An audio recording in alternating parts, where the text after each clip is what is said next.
হামাসকে আর গাজা শাসন করতে দেয়া হবে না বলে মন্তব্য করেছেন ইসরায়েলের প্রধানমন্ত্রী বেনিয়ামিন নেতানিয়াহু।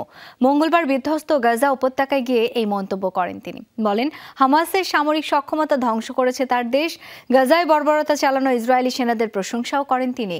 নেতানিয়াহু বলেন, জিম্মিদের উদ্ধারে সর্বোচ্চ চেষ্টা করা হচ্ছে। পাশাপাশি জিম্মিদের তথ্য দিলে প্রত্যেক জিম্মির জন্য $5 মিলিয়ন পুরস্কার দেওয়া হবে বলেও জানান তিনি। এ সময় তার সাথে ছিলেন নতুন প্রতিরক্ষা মন্ত্রী, ইসরায়েল কাদস ও সামরিক বাহিনীর শীর্ষ কর্মকর্তারা। আমাদের কমান্ডার ও সেনারা এখানে অসাধারণ কাজ করছে। উপত্যকার সব অংশে আমাদের লক্ষ্য অর্জনের পথে তারা চমৎকার ফলাফল অর্জন করেছে। হামাস আর গাজা শাসন করবে না। আমরা তাদের সামরিক সক্ষমতাকে ধ্বংস করেছি। আমরা আমাদের জিম্মি উদ্ধারেরও চেষ্টা চালিয়ে যাচ্ছি। আমাদের এই প্রচেষ্টা অব্যাহত থাকবে।